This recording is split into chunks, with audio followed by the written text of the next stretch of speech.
Hello guys, welcome to practice mock engineering YouTube channel. जैसा कि आपने पिछला वीडियो देखा होगा कि उसमें हम लोग पूरे इसरो की जो वैकेंसी के बारे में है और पैटर्न के बारे में पूरा विस्तार में जाना था। आज हम स्ट्रेटजी के बारे में बात करेंगे। सबसे पहले उसके लिए आपको मैं एक चीज़ बता देता हूँ कि जो एक वैकेंसी इसरो की आई थी जिसमें सिर्फ एमटेक अलाउ था उस समय। 2020 की ये वैकेंसी थी, ये 2020 की वैकेंसी है। इसमें ये 2020 में आई थी वैकेंसी। ये इसलिए बता रहा हूँ कि ये इसका एडमिट कार्ड अभी आया है, परसों इसका एडमिट कार्ड आ गया है। इसमें सिर्फ एमटेक अलाउ था, हर ब्रांच के लिए था ये, चाहे साइंटिस्ट की ही पोस्ट थी, लेकिन इसमें एमटेक अलाउ था। जिसमें आपके इलेक्ट्रॉनिक्स, मैकेनिकल और सिविल के भी थे, लेकिन इसमें सिर्फ एमटेक अलाउ था। तो इसका एग्ज़ाम की जो डेट है वो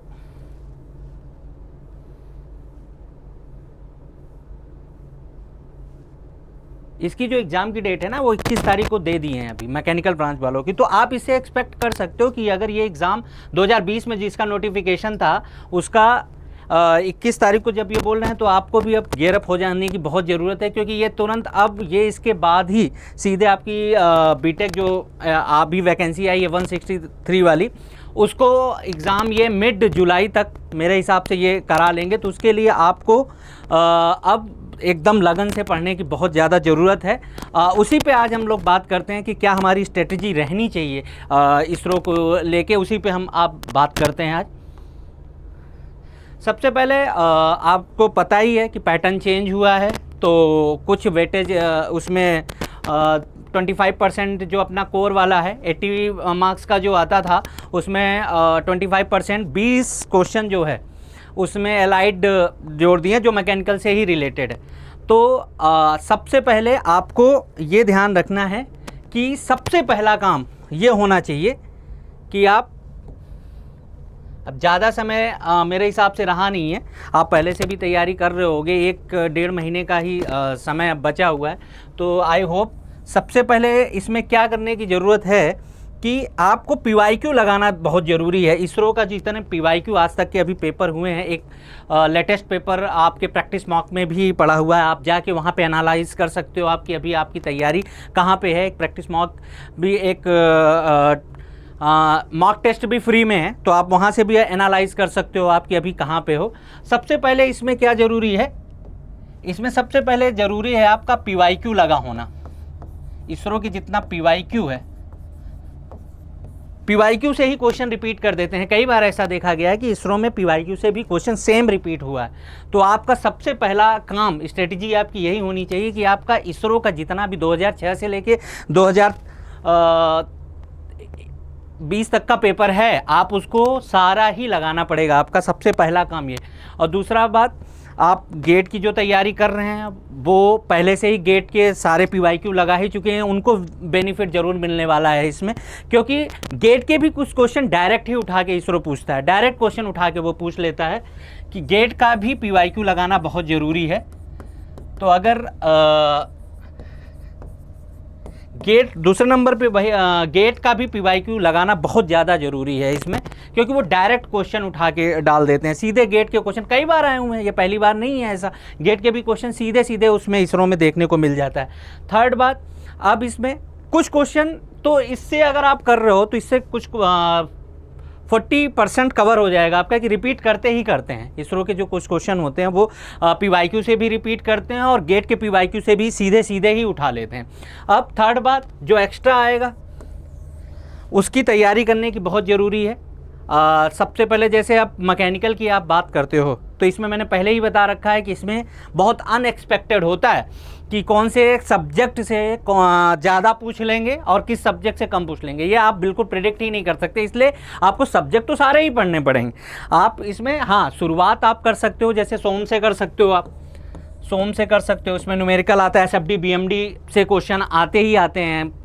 कॉलम से क्वेश्चन आते हैं, थिन एंड थिक सेल से भी क्वेश्चन आते हैं, जनरल जो स्ट्रेस और स्ट्रेन से है उससे भी आता है। तो आप सोम शुरू कर सकते हो, फिर थ्योरी ऑफ मशीन के क्वेश्चन शुरू कर सकते हो, इससे भी लास्ट टाइम में तो बहुत ज़्यादा वेटेज था इसका। तो इसमें आपको सब्जेक्ट कुछ छोड़ना नहीं है, लेकिन अब आपको बूस्टअप करने की ज़रूरत है, अब आपको टेस्ट देने की ज़रूरत है, क्योंकि अब बहुत ज़्यादा डिले नहीं करेंगे। ये हमें लग रहा है फर्स्ट वीक ऑफ जुलाई में ही एग्ज़ाम लेने की पूरी संभावना है।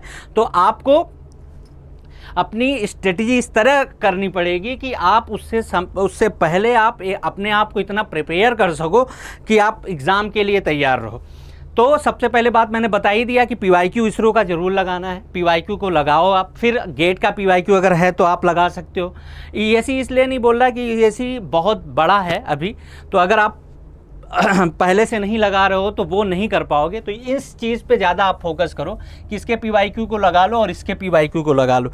और एक्स्ट्रा के लिए आप जानते हो कि आप अब ये टेस्ट सीरीज आप दे रहे हो तो आप अपने आप को भी एनालाइज करते रहो। उसके लिए टेस्ट देना बहुत ज़रूरी है कि आपको अभी कौन सा सब्जेक्ट आपका वीक हो रहा है, कौन सा सब्जेक्ट में आप अभी लैग कर रहे हो, तो उन सब्जेक्ट को पढ़ना बहुत ज़रूरी है। तो उसके लिए प्रैक्टिस मॉक आपको पता ही है, टेस्ट सीरीज इसरो की लॉन्च कर चुका है। एक पीवाईक्यू फ्री है, एक मॉक भी फ्री है। उसके बाद आप देखोगे उसमें, हाँ दिक्कत अब इसमें क्या है ना, एलाइड का जो अभी वेटेज कर दिए हैं, ये एलाइड वाले जो ब्रांच का था उसमें 20% 25% मतलब 20 क्वेश्चन इस टाइप का आएगा। जैसे एग्जाम्पल में आपका बताया था कि कैट के क्वेश्चन आएंगे, फाइनाइट एलिमेंट मेथड के क्वेश्चन आएंगे, और कुछ उससे आपका इंजीनियरिंग ड्राइंग से क्वेश्चन आएगा।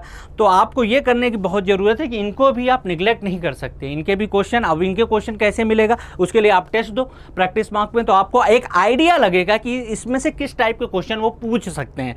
तो वो बहुत ज़रूरत है, इनको निगलेक्ट नहीं कर सकते हो आप। मैकेनिकल में आपको पता ही है कितना कंपटीशन है, एक एक क्वेश्चन मायने रखता है इसमें। और इसरो में आपको भी पता है ज़्यादा वेटेज इंटरव्यू का ही रहता है, ये तो सब जानते हैं पहले से ही।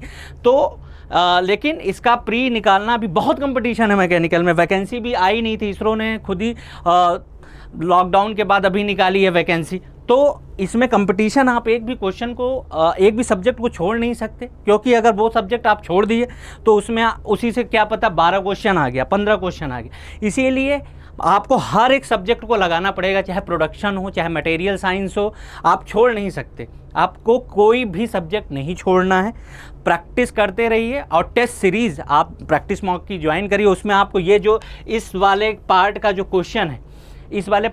क्वेश्चन है, उसमें आपको देखने को मिलेगा कि कैट से कैसे क्वेश्चन पूछे जा सकते हैं। जैसे कि टू गेट मतलब उसमें ये पूछा जा सकता है, to get hyperbola in conic section the section plane must be, इस टाइप के क्वेश्चन आ सकते हैं। इसेंट्रिसिटी पे क्वेश्चन आ सकता है, E greater than 1, E less than 1। और कैड में आपका मैं पहले भी बता चुका हूँ, उसमें बेजियर कर्व के क्वेश्चन पूछ सकते हैं, बी स्प्लाइन कर्व के क्वेश्चन पूछ सकते हैं, उस पर कंट्रोल पॉइंट के क्वेश्चन कुछ पूछ सकते हैं। इंजीनियरिंग ड्राइंग में आपका, जैसे आप बोल सकते हो इंजीनियरिंग ड्राइंग में कि प्रोजेक्शन पे क्वेश्चन पूछ सकते हैं कि आइसोमेट्रिक प्रोजेक्शन क्या होता है, इन सब पे भी क्वेश्चन वो पूछ सकते हैं। तो इस वाले पार्ट के लिए आप टेस्ट सीरीज ज्वाइन करो, उसमें वेल डिफाइन, हर एक क्वेश्चन को वेल डिफाइन एक्सप्लेन भी किया गया है विद की पॉइंट्स। तो उस क्वेश्चन के साथ साथ उसमें क्या और क्वेश्चन पूछ सकते हैं उस टॉपिक से रिलेटेड, उस क्वेश्चन से रिलेटेड, वो आपसे सारे की पॉइंट में कवर हो जाएंगे। तो आपको अब थोड़ा सा गियर अप करने की बहुत ज़्यादा ज़रूरी है। आप ये समझो कि आपको 1-1.5 महीने का ही अब समय बचा हुआ है, तो आप उसमें अब लग जाइए। एक इम्पॉर्टेंट बात और है जो मैं इंक्लूड करना चाहूँगा कि कुछ क्वेश्चन आप जानते हो कि इसरो में कैलसी अलाउड नहीं है, कैलकुलेटर अलाउ नहीं है। तो आपको ये पता है कि जब कैलकुलेटर अलाउ नहीं है, लेकिन इसरो वाले क्वेश्चन ऐसे देते हैं जहाँ पे आप कैलकुलेशन करना पड़ता है। उसके लिए आपको कुछ वैल्यू जैसे याद होनी चाहिए, जैसे आपको √2 की वैल्यू 1.414, √3 की वैल्यू 1.732, √5 की वैल्यू 2.23, ये वैल्यू आपको याद होनी चाहिए। ln2 की वैल्यू 0.693, ln3 की वैल्यू 1.09, ln5 की वैल्यू 1.60। तो ये सब ln7 की वैल्यू, 7 तक इनफ है, 1.95,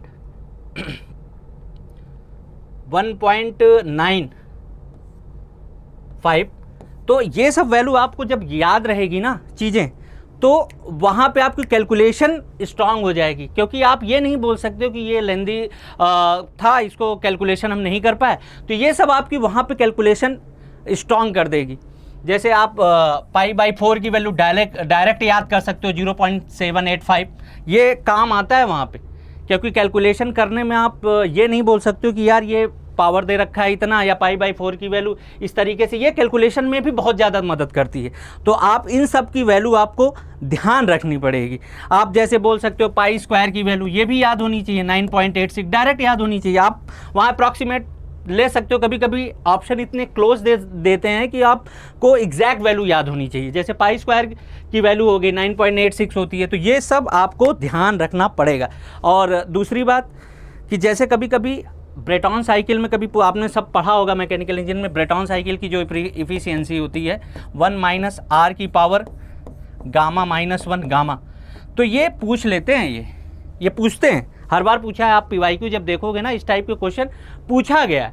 तो इस पे एक आप ये कर सकते हो ना कि एयर के लिए ही पूछते हैं जनरली, तो गामा की वैल्यू सबको पता है कि 1.4 लेते हैं हम।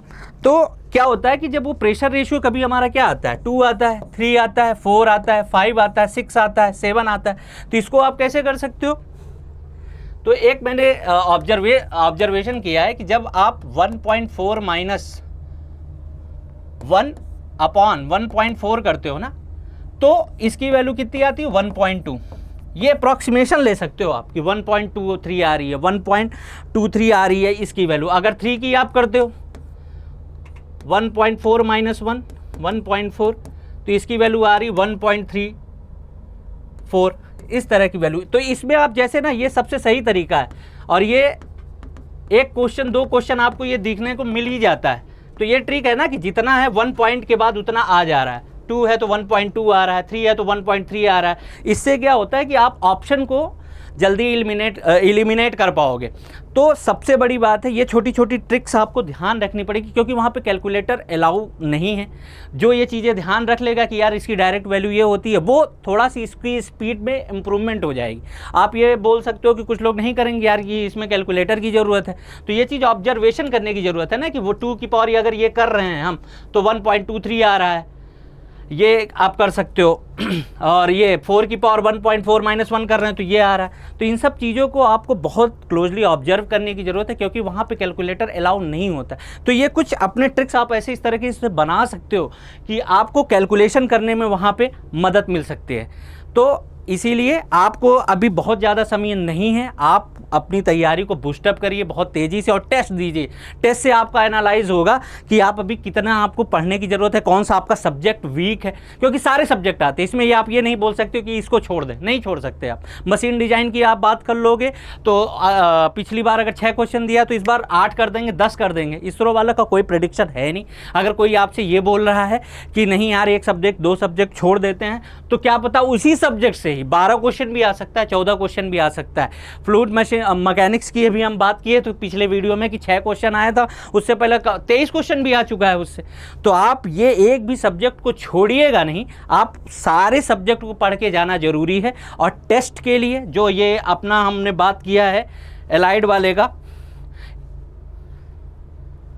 जो एलाइड वाले की बात किया, ये आप जब टेस्ट सीरीज ज्वाइन करोगे ना प्रैक्टिस मॉक की, तो उसमें आपको दिखेगा कि इसके जो क्वेश्चन हम लोगों ने लिए हैं, अच्छे क्वेश्चन लिए हैं। ऐसे क्वेश्चन आपको इसरो में देखने को मिल सकते हैं। तो आप प्रैक्टिस मॉक की टेस्ट सीरीज को ज्वाइन करिए और अपनी तैयारी को बूस्टअप करते रहे। और एनालाइज करने की बहुत ज़रूरी है कि आपका कौन सा सब्जेक्ट लैग कर रहा है, इसलिए टेस्ट सीरीज जरूर ज्वाइन करिए और अपने को एनालाइज करते रहिए। Thank you very much.